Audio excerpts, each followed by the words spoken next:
Hello, everybody. This is going to be our final lecture of the semester 19.1 through point 3, the Reagan era. So let's start with the rise of conservatism, which really started back in the 1960s with Barry Goldwater, who we talked about briefly.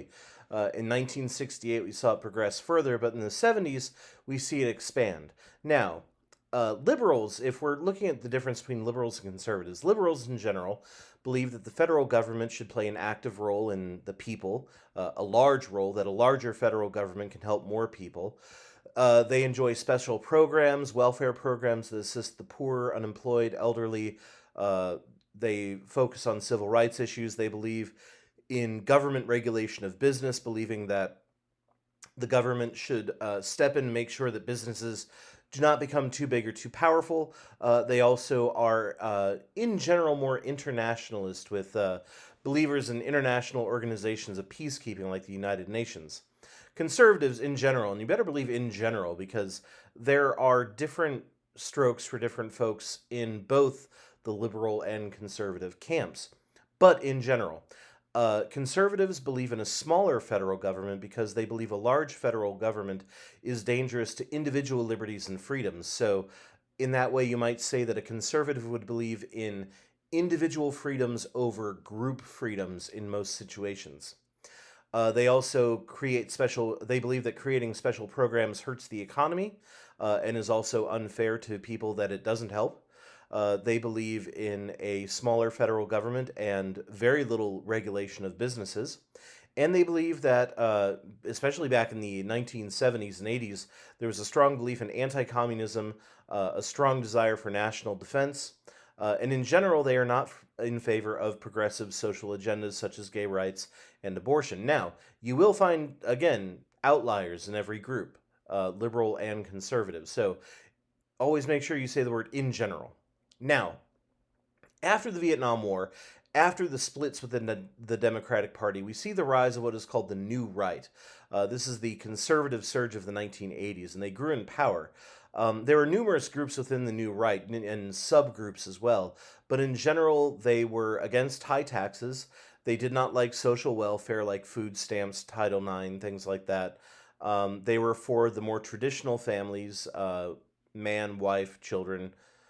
They were against the federal government claiming too much land out west. So this is still something that was a big deal to them back then. Is that don't expand government protection of land that can be used for natural resources instead. Now, there's also a surge in religious groups during this time. The rise of Christian conservatism during this time. And religious groups getting involved in active politics. So the moral majority was a coalition of religious groups that worked to pass religious goals like prayer in public schools, opposing abortion, putting religion into the public eye during political meetings. So here's the Reverend Jerry Falwell, who's the founder of the Moral Majority and the president of Liberty University. This resurgence in the late 1970s helped get Ronald Reagan into the White House. So Reagan was, again, a strong believer in small government. He was in favor of a large, strong military. He was in favor of traditional family values. And he also seemed, this is something that sort of made him stand out, was that he was very positive about where America was going. He was upbeat. He was thinking that, I think there was a quote by him that said, whoever thinks that our best days are behind us is looking in the wrong direction. He is also a very good communicator. He is known as the great communicator, as a matter of fact. He is a former actor during his youth. He also won a big victory against Jimmy Carter in 1980. Carter had been hurt by economic issues. He'd been hurt by the Iran hostage crisis. And so Republicans also won the U.S. Senate during this time. So Ronald Reagan has control of the White House, and also Republicans have control of the Senate at that time. So here's our 40th president, Ronald Reagan, 1981 to 89. He's from Illinois, but lived a good chunk of his life out in California, where he was the former governor of California and also the head of the Screen Actors Guild. He had been an actor in Hollywood for years, and had testified against the Hollywood 10 in front of Joseph McCarthy and HUAC. He's also our first president to have gotten a divorce, interestingly enough. So, Let's look at Reagan and economics. Reagan believed in what is called supply side economics. If you were not a fan of it, oftentimes it was called Reaganomics. So, this is the idea that if you cut taxes for the wealthy, uh, they would invest more money and create new jobs, and the money would trickle down to the people underneath. This is sometimes called trickle down economics, and it's not a new plan. He popularized it, but this has been around since the 1920s, if not before. So, in supply side economics and in Reaganomics, Reagan cut taxes. He cut $40 billion from the national government, mainly by cutting funds from social welfare. He also supported deregulation, which is the removal of government control over businesses. So basically, let the businesses take care of themselves. He also basically said, look, the reason that businesses should take care of themselves is because the government's not good at doing business. That was his reasoning for why businesses should be allowed to do their own thing. Now, at first, it seemed to work. Unemployment and recession, or I'm sorry, at first it did not seem to work. We had unemployment and recession in the early 80s. Reagan was also spending lots of money on national defense. So even though he was cutting our budget, our national budget deficit was going up. The budget deficit is how much we spend versus how much we earn.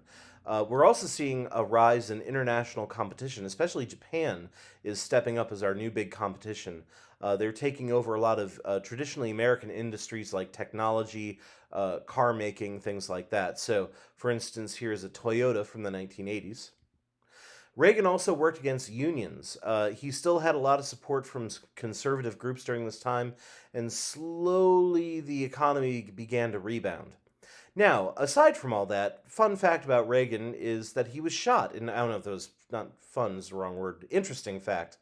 He was shot in 1981 by a guy named John Hinckley Jr., who wanted to prove his love to the teenage actress named Jodie Foster. Now, with everything else going on, Reagan still won that second term. So he won a second term as president. Now, here is the Reagan assassination attempt. Just to make sure you're all paying attention, okay, the occasional assassination attempt, just to keep everybody on their toes. Now, during his time in office, Reagan also nominated the first female Supreme Court justice, the first woman to serve on the Supreme Court, Sandra Day O'Connor. Sandra Day O'Connor was elected to be a conservative, but she ended up being more of a moderate swing vote on a lot of issues. She ended up kind of surprising people. Now, mainly due to Reagan's popularity, in 1988, his vice president, George H.W. Bush, was elected, beating the governor of Massachusetts, Michael Dukakis. So here is Sandra Day O'Connor being sworn in as a Supreme Court justice. And here is Lady Justice saying it's about time. And here's our 41st president, George H.W. Bush, 1989 to 1993. He's from Massachusetts, but lived a good chunk of his life in Texas. He was a former congressman, former ambassador to the United Nations, head of the CIA, and vice president of the United States. Famously, he hated broccoli. He refused to eat it. He said, I'm the president of the United States. I don't have to eat broccoli if I don't want to. Also, just as famously, he once threw up on the lap of the Japanese prime minister while in a public dinner. So that happened. Now, let's look at American culture in the 1980s. So the 80s were a lot like the 50s. We had a lot of new technology that people wanted. We had a lot of money to throw around, especially once the economy started to improve. And we see a lot of young urban professionals who are flaunting the money that they have. These guys are better known as yuppies. So yuppie stands for young urban professional. They like the big cars, they like lots of money, they like the new technology like personal computers and mobile phones, which were the size of a small car themselves. They also saw the rise of fitness crazes like Jane Fonda and Richard Simmons and new VHS tapes of aerobics and jazzercising. This led to such horrific abominations as light beer and Diet Coke to go against the real stuff. So here is a Macintosh home computer of the time. Here's what a mobile phone looked like at the time, which obviously is the size of like a briefcase. And here is some jazzercising. Here's sweating to the oldies going on in the 1980s. Here's just a little more 80s aerobics for you. And yeah, Evil Beaver apparently has had enough of me, and I fully understand. See you next year, buddy. Anyway, we began to also start sending space shuttles into outer space, so returnable spacecraft. Sadly, they wore down with time, and this led to the loss of several astronauts when the space shuttle, the Challenger, exploded in 1986. They later discovered that it was a simple ring surrounding something that had cracked that caused this massive explosion. Now, here's the Challenger lifting off. And here's unfortunately the Challenger explosion. I remember watching this because there was a teacher on board, and she was supposed to be the first teacher in outer space, and so they had like cameras on it, and they stopped classes so the kids could watch it. I was like 8 or 9 when this happened. No, 6 or 7 I think when this happened, but I remember them showing it to us in like first grade, and then very quickly cutting off the TV as well. Now, during the 1980s, we also see this mysterious new disease start to kill hundreds of people, mainly gay men, up to thousands of people, starting in 1981. Doctors eventually named it the Acquired Immunodeficiency Syndrome, or AIDS. And by 1994, over 250,000 people had died of AIDS, which was a sexually transmitted disease they found. And it could also be spread through blood. It had made people during the 80s very nervous. I remember this as well, that basically people were afraid to shake hands with people. People were afraid, like, what if somebody has AIDS and they get their sweat on me or something like that? Can it pass that way too? So there was a lot of paranoia and a lot of fear of AIDS during that time.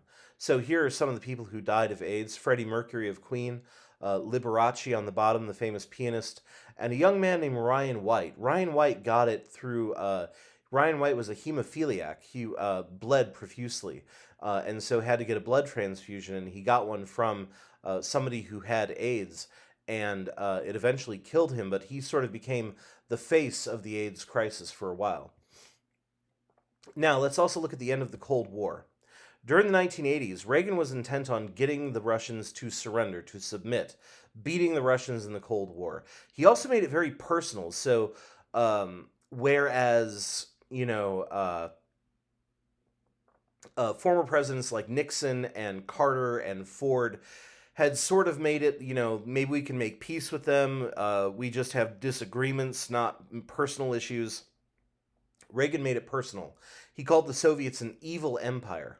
He also started building up our military, trying to create what he called the Strategic Defense Initiative, which got the SDI got the nickname Star Wars, which was basically the idea of putting, space lasers into space that could shoot down incoming nuclear missiles. We never fully got it to work. We're talking about it still these days, though, but it kind of got people into the idea of like we can use modern technology. But again, he's also building up our army. Reagan also helped to fund anti-communist fighters in Central America. We see groups working against communist leaders known as the Contras. The Contras are in, I believe, Nicaragua. So here is the Strategic Defense Initiative, SDI, or Star Wars. Here is a cartoon version of the SDI with Ronald Reagan playing Star Wars blaster guy. Now, in 1985, the new president of Russia, or the new premier of Russia, Mikhail Gorbachev, made it look like he was something of a moderate, somebody that we could deal with a little bit at least. And Gorbachev believed that the Soviet Union could not continue as it had been going, so that it needed to sort of pursue things like glasnost. Glasnost is the word for openness, openness in dealing with the West. He also said that they should engage in perestroika. Perestroika is the idea of changing Russia's economy from full-on communist to more socialist, free market a little bit. He brought in McDonald's into Russia for the first time.